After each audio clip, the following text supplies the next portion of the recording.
मित्रों, आइए मीत बने।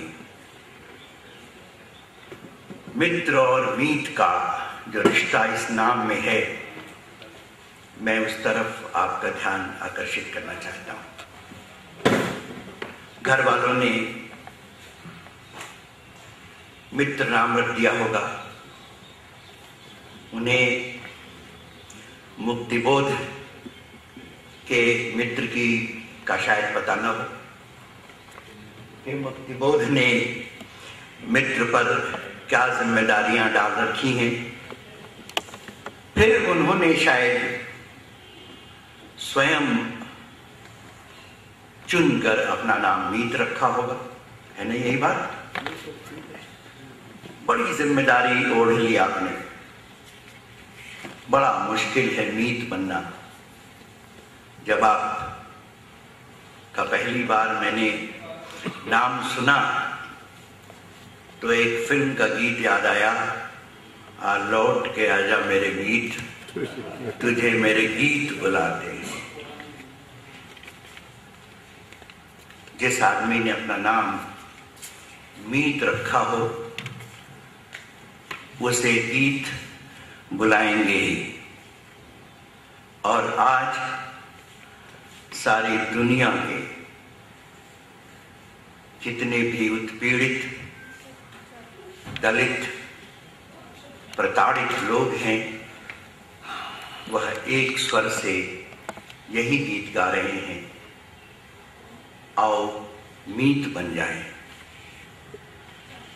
जब कोई मुझसे पूछता है इनकलाब किस लिए, मुझे बड़ी बड़ी बातें नहीं आती। मैं उनसे महज यही कहता हूं, इसलिए कि इनकलाब के पहले की व्यवस्था हमें मीत नहीं बनने देती।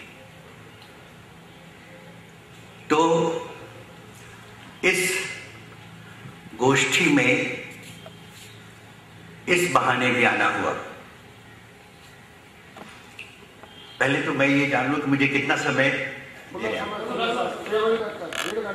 नहीं इतना तो नहीं, फिर मुझे आप टमाटर बहरहाल मैं आधा पौन घंटा तो लूंगा ही, जबरदस्ती भी।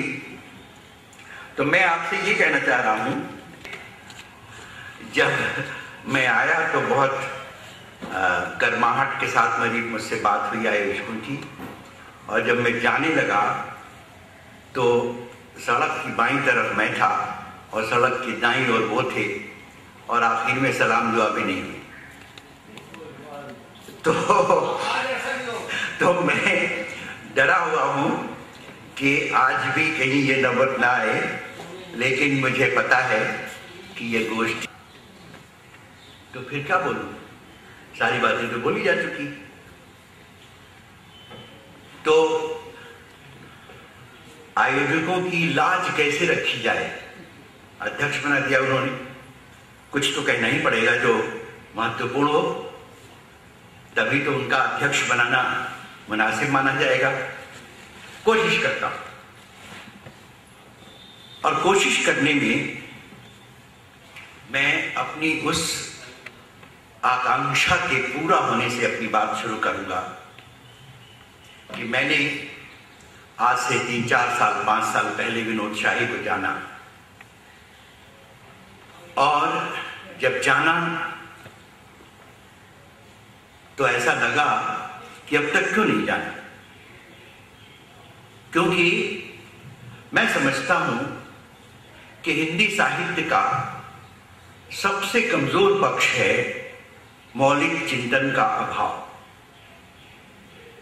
और जब विनोद शाही को मैंने पढ़ा तो यूरेका कहने का मन किया, आर्किमिडीज की तरह सड़कों पर उछलते हुए यूरेका यूरेका कहने का मन किया कि चलो एक मौलिक चिंतक मिला।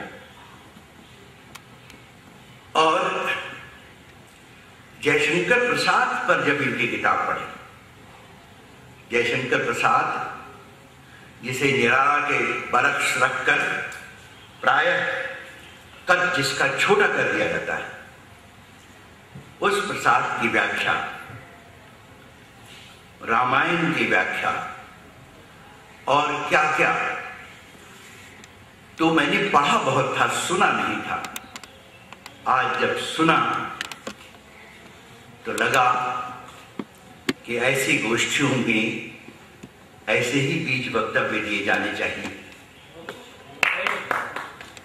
जैसे इतना सारभूत, इतना गंभीर और दार्शनिक वक्तव्य, फिर भी सुगम। मैं समझता हूं इस हॉल में बैठे हुए हर आदमी ने विस्तार में भले ही न समझा हो, लेकिन मर्म समझ लिया कि वो कहना क्या चाहे। मैं गौरवान्वित हुआ इस बात से कि मैं उनको अपना मित्र कह सकता हूं। और हिंदी से उस वक्त मेरा साबका पड़ा था, आपको पता ही होगा कि मैं इतिहास का विद्यार्थी हूं और हिंदी में तो घुसपैठ ही करता रहता हूं। तो जब पहली बार मैंने मुक्तिबोध का कामायनी एक पुनर्विचार पढ़ा था, तो एक हौसला बना था कि हिंदी में भी कुछ लिखा जाए। और अब मैं बहुत आश्वस्त हूं हिंदी को लेकर। हिंदी की तमाम दुर्दशा के बावजूद हिंदी का ही ओढ़ता बिछाता हूं, हिंदी को ही। इसलिए विनोद शाही के बाद मुझे लगता है कि हिंदी आश्वस्त हो सकती है, वह सही रास्ते पर चल रही। लेकिन ये सवाल हिंदी का ही नहीं, विनोद शाही इस देश की वैचारिकी में मौलिक हस्तक्षेप कर रहे हैं।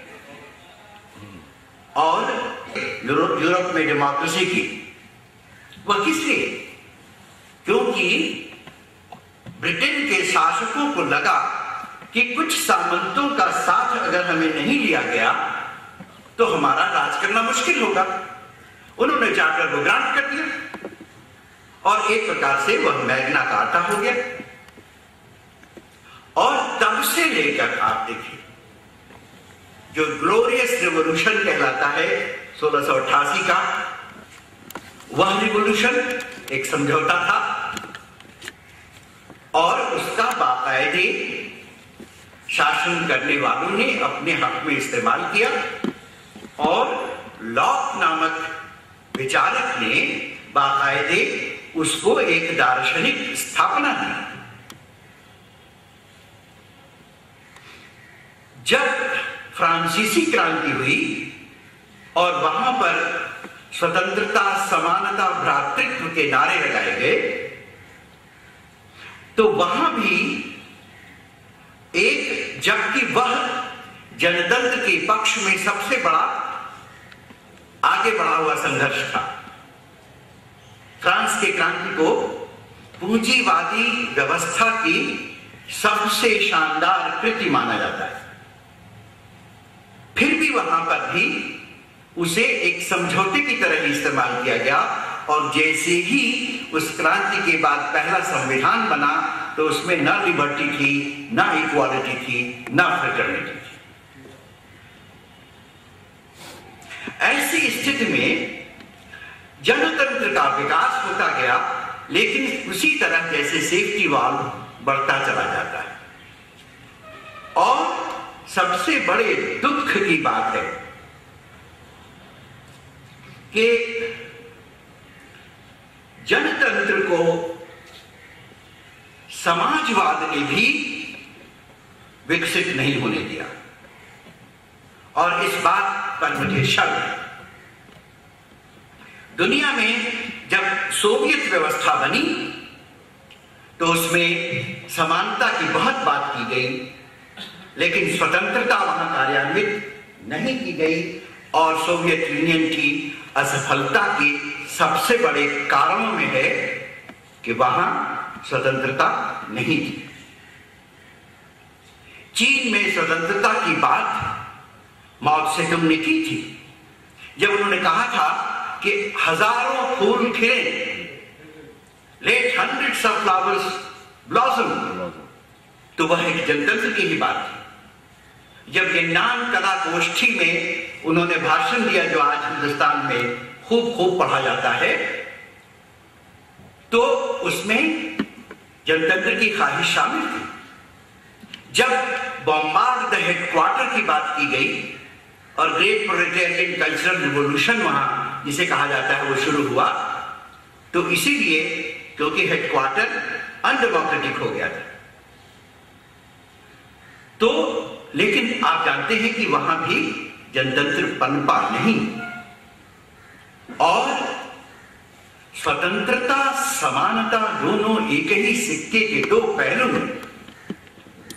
बिना स्वतंत्रता के समानता का कोई अर्थ नहीं होता, और बिना समानता के स्वतंत्रता का भी कोई अर्थ नहीं होता।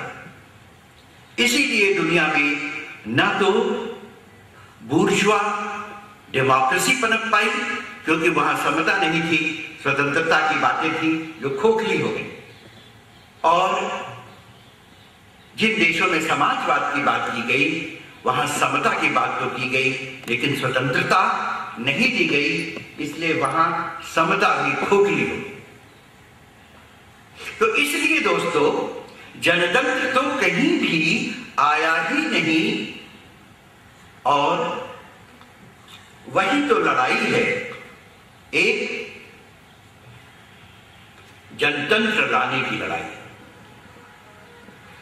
जब मैं ये कह रहा हूं तो याद रखिए, अब तक जनतंत्र के नाम पर जो भी थोड़ी बहुत उपलब्धियां हैं उनको मैं नकार नहीं रहा। मैं केवल कहना यह चाह रहा हूं कि इस जनतंत्र को शासकों ने जैसे टैक्टिक्स की तरह इस्तेमाल किया है, सेफ्टी वाल्व की तरह इस्तेमाल किया है, वैसे ही इस जनतंत्र के विरोधियों को, इस जनतंत्र को टैक्टिक्स की तरह इस्तेमाल करना चाहिए। और यह बात मेरी क्या अथॉरिटी है, मैं लेनिन की अथॉरिटी से कह रहा हूं, जिस लेनिन को हम सब मानते हैं, जो वहां की ड्यूमा को सुअर बाड़ा कहते थे, वही यह भी कहते थे कि इसका हमें समय समय पर इस्तेमाल भी करना चाहिए। बहरहाल ये दूसरी बहस है, उस बहस को मैं यहां नहीं छेड़ूंगा। मैं कहना ये चाहता हूं कि नैसर्गिक जनतंत्र कैसा होगा। नेचुरल, अभी जोशी जी ने बात की थी आदमी के विविध रूपों की, और सिटीजन मैन की बात की थी। जो सिटीजन मैन भी नहीं रह गया, तो वो कंज्यूमर मैन हो गया है। सिटीजन मैन के भी कुछ अधिकार होते हैं, कंज्यूमर मैन तो पूरी तरह दास व्यक्ति होता है। मैं नेचुरल मैन की बात कर रहा हूं, जो गुफाओं से निकलकर आज खलाओं में घूम रहा है, उस मैन के नैसर्गिक विकास की बात कर रहा हूं। और हो सकता है वह अब तक के जितने भी तंत्र, जितनी भी व्यवस्थाएं सोची, कार्यान्वित की गई, विकसित हुई हैं, उनके बाहर कोई तरीका हो। जब भी हम इसी दायरे में रखकर सोचेंगे, तभी कहीं न कहीं जाकर यह दायरा हमें गिरफ्तार करेगा। और इस दायरे को नकारने की बात मैं नहीं कर रहा। इस दायरे में हमारी बहुत बड़ी बड़ी उपलब्धियां हैं, लेकिन जरूरत पड़ने पर इस दायरे को लांघ जाने की भी बात है। सभ्यता और संस्कृति की यात्रा में कोई लक्ष्मण रेखा नहीं होती। सभ्यता और संस्कृति साहस ही नहीं, फ्रांसीसी क्रांति के एक प्रवक्ता ने कहा था, ऑडेसिटी ऑडेसिटी येट मोर ऑडेसिटी। दुस्साहस की जरूरत होती है क्रांतिकारी समयों में। साहस से भी काम नहीं चलता। आज दुनिया के सामने दुस्साहस करने की जरूरत है, और वह दुस्साहस है अब तक की सारी सीमाओं को तोड़ देने की भी बात, एकदम से नई बात सोचने की बात। तो मित्रों, जनतंत्र की परिधि के संबंध में मां जैसे पात्र हिंदुस्तान में भी बहुत हैं, लेकिन टॉल्स्टॉय नहीं है, गोर्की नहीं है। वरना भारतीय समाज जितना जटिल है, क्या रूस का समाज था वैसा? भारतीय समाज के चरित्रों में जितनी परतें हैं, जितनी गहराई है, जितनी गहनता है, वह रूस के समाज में वैसा पात्र तो होगा ही नहीं। लेकिन लिखने वाले कहां हैं?